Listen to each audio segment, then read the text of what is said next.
안녕하세요, 중고차의 모든 것입니다. 자, 오늘은 저희 구독자분들도 많이들 고민하십니다. 제네시스가 나을지 K9이 나을지 고민을 많이 하세요. 제가 K9과 제네시스 DH를 탔었는데 어떤 차가 더 좋았는지에 대해서 제가 타보면서 느낀 점을 한번 영상으로 말해보려고 합니다. 자, 우선 제가 탄 차는 제네시스 DH의 2016년식 모델이었고요, 이 K9은 2013년식 모델입니다. 물론 키로수 차이는 엄청나요. 제네시스는 5만이었고 얘는 20만인데 일단 금액대를 설정을 해야 될 것 같아요. 딱 이제 지표가 필요하니까 한 1000만원 중후반으로 살 수 있는 K9과 DH로 비교를 해볼게요. 그 정도 금액이면 한 2014년식에 한 10만에서 15만 정도, 한 15만 정도 봐야 돼요. 그 정도 탄 차량을 살 수가 있는데요. 일단 가성비 면으로 봤을 때 K9이 신차가가 훨씬 더 높단 말이에요. 근데 같은 연식 키로수로 봤을 때 중고차 값은 비슷해요. 오히려 K9이 더 쌉니다. 그 면으로 봤을 때 중고차 단가율, 즉 가성비는 K9이 더 좋다, 이렇게 말씀을 드릴 수 있고요. 단가가 많이 된 차가 좋다라고 하면 K9을 선택하는 게 더 현명한 선택입니다. 근데 중고차는 그것만 보는 게 아니잖아요. 뭐 승차감도 봐야 되고 연비도 봐야 되고 막 여러 가지 따질 게 있단 말이죠. 자, 연비 얘기를 잠깐 해볼게요. 연비로 봤을 때 실제로 들어가는 기름값은 거의 동일했습니다. 이 차도 보면 지금 연비가 5.9 정도. 근데 그 친구도 5km, 6km대를 넘지를 못했었어요. 이게 현실입니다. 공인 연비 인터넷에 나오는 것만 보고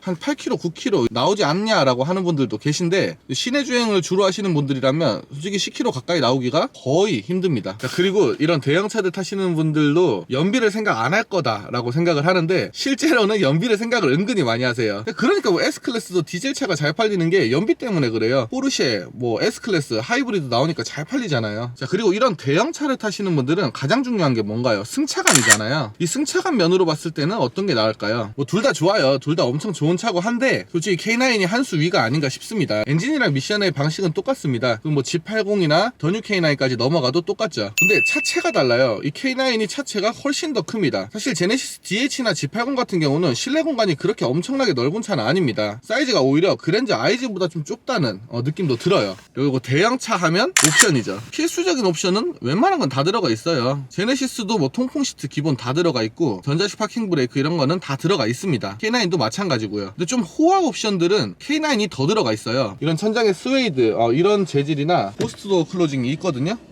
요만큼만 닫아도 이렇게 알아서 닫혀버리는 이런 차이가 왜 나오냐면 K9은 기아의 맏형이잖아요. 지금 이 친구는 사실 DH랑 싸우려고 나온 차가 아니에요. 이 당시에 에쿠스랑 싸워보겠다고, 더 K9은 EQ900이랑 한번 싸워보겠다고 나온 모델이거든요. 그 친구들에 비해서 너무 떨어져 버리면 이 기아의 브랜드 이미지 자체가 급이 떨어지는 겁니다. 그래서 K9을 만들 때는 좀 좋은 옵션들을 올매 계좌먹기로 넣어줄 수밖에 없어요. 실제로 에쿠스나 EQ900에는 이런 고스트 도어 클로징이나 이런 천장의 스웨이드 재질을 엔트리 모델에 넣어주지 않습니다. 근데 이 친구는 3.8의 가장 낮은 등급인 이그제큐티브 모델이에요. 그런데도 이런 호화 옵션들을 기본으로 넣어줬단 말이죠. 이게 또 왜 넣어줬냐? 에쿠스한테 지기 싫으니까. 어느 정도 껴줘야지 이게 팔리니까. 아니면 에쿠스 사잖아요. 그렇기 때문에 이렇게 넣어준 겁니다. 맏형이 있는 제네시스 DH나 G80 같은 경우는 이렇게까지 할 필요가 없었어요. 그렇기 때문에 옵션은 K9이 당연히 더 좋습니다.